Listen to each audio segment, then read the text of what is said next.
In this exercise, we're going to be discussing creating a component in place in an assembly. So let's get started. First thing I'm going to do is I'm going to show you one of the settings. So we go up to Tools, Application Options. Now I told you in the part environment, I like to turn off the sketch. I like to say no new sketch whenever I create a new part. When I'm doing one-on-one, I want to choose which plane it's on. Whenever I'm creating a new part inside of an assembly, I let it do the XY automatically because it'll come up and ask me what plane do I want to start from already for the part. So if I don't have that on, I have to select it twice. It's kind of a pain in the butt. So I just hit close here. If you want to do it, it's under Tools, Application Options, Part tab, Sketch on XY plane. Come over to Assemble, and I'm going to say Create. Now for this exercise, I'm going to use a metric template for a standard millimeter part. And I'm going to call this robot-axis1-knuckle. Hit OK. And then I'm going to start from this face here, not the top face, but this face just down from the top. And you'll notice it automatically started a sketch. That's the reason I turned that on, because that first plane that you do it on, it's asking you where do you want it to start from, and that's basically where do you want the origin point to be in that part. Because in the assembly you have an origin point, but then you also have a kind of a sub-origin point in the part itself. So this part is really going to start right here at this rim and go up. Anything below that's going to be this other part, so I don't really need to do anything there. I'm going to come up here and say Project Geometry. I'm going to zoom in. I'm going to select this rim here. Finish. Extrude. And I'm going to extrude this up 50 millimeters. And, that looks okay. I'm going to start another 2D sketch right on the top rim there. Automatically gives me the projected ring this time. And the reason being is because it's inside of this part. The first time whenever I selected the ring in the other part, it doesn't auto project because that's from another part inside the assembly, whereas this is internal, so to speak. So I say finish. Don't really have to do anything at all in that one. Let's select that inner ring. I'm going to go down. I'm going to let this thing be about, 10 millimeters thick. Hit OK. And you should end up with something like this. Big proponent of turning off adaptivity if it's not needed. And it's not needed here. So we should have something that looks like this. Next, I'm going to expand out the origin planes. Going to get the YZ here in this case. I'm going to right click and say New Sketch. I'm going to hit F7. Look how pretty my new part is. And I'm going to go up here and say Project Cut Edges. Inside of the part environment, originally, if you hit Project Cut Edges, it would just poof, automatically select it. Because we have more than one part here, we could actually have more than one part that has cut edges. This part could be down inside of here, and I could say, wherever this cuts through there, I need to project it so I could cut it out, so this part will stick up in here. So for example, where this little ring was, I could have just made this solid and just cut out where that little ring is. In this case, I want to select the part that we're working on, so I selected it, Project Cut Edges. And then I'm going to look at the right-hand side so I get a good solid look at here. And I'm going to come in here, I'm going to draw a line up from the middle. I'm going to make it a construction line. I'm going to come over here, I'm going to draw a circle. I'm just going to let it be kind of random size. Now I'm going to start adding some information in here. And do another line from the center point of this circle to this line. Make this one a construction line as well. Mention this. It's going to be 60 degrees. The end point or the center of that circle is going to be 85 millimeters. The end point of the line here to this line be 50 millimeters. So you should have something that looks like this. Let's say arc. Make sure you don't hit this corner here by accident. One of the things I've always done with this exercise, I have a bad habit of hitting that corner and locking it in. So come over a little bit and kind of snap it in there.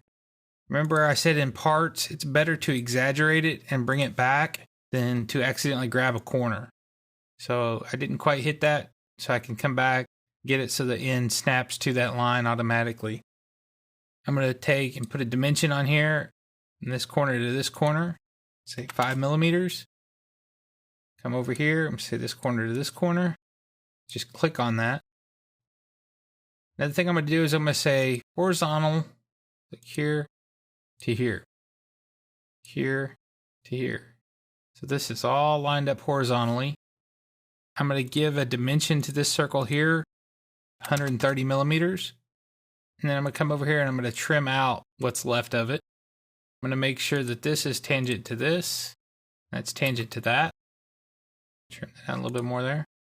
So you should end up with something that looks like this.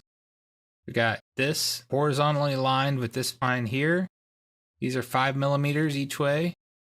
Pull these out so you can see them. 5 millimeters each way. This is 60 degrees. Measurement up here is 85. 50 to this. And 130 here. You'll notice that I'm fully constrained and I shouldn't have any problems. Now, I'm going to give one caveat.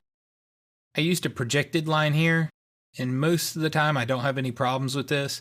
I have been known to not be able to get that to close for some reason.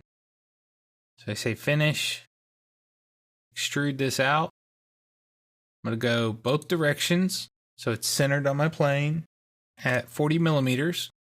Hit OK. I'm going to create a 2D sketch on the outside here. I'm going to find that center point with the circle.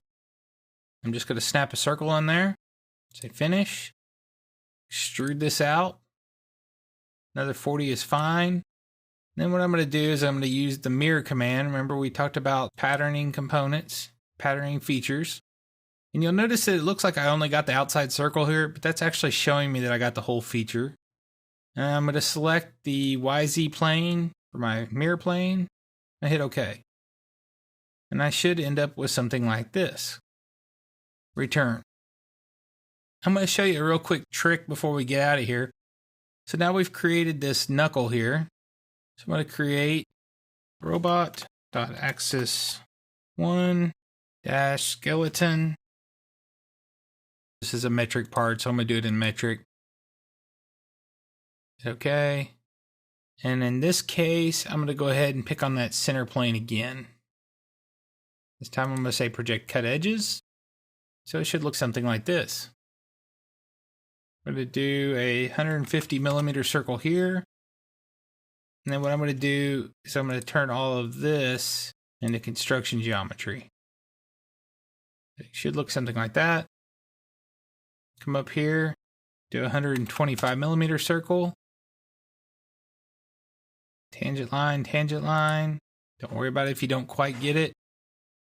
Go back and grab the tangent, see your sketch constraints. See there, didn't quite get that one. So what I can do is I can just trim that out. And say tangent there. And well, you know, it does it again, but now I finally got it. I can come in here and give this a dimension. Right click and make sure it's aligned. 300 millimeters. Hit finish and return out. You can see there, I didn't even bother extruding this out because I can come in here and I can actually constrain the center of this using the mate to the center of this part here. And I can take and constrain using the insert constraint there to there. So now I can start testing out if this is going to actually work. So I can do some design intent and conceptual modeling without ever doing a solid model.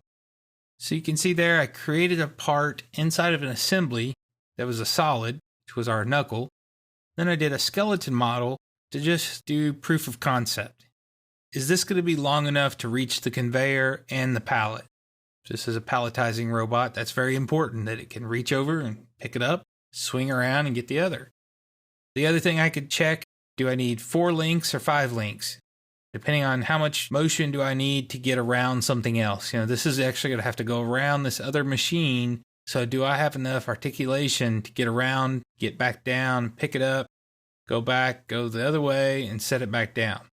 I could test it out and go, okay, I can do it with link here, and a link here, and basically 4 arms and I can get it. Or I could say, oh, nope, that's not going to work. I got to go 5 arms.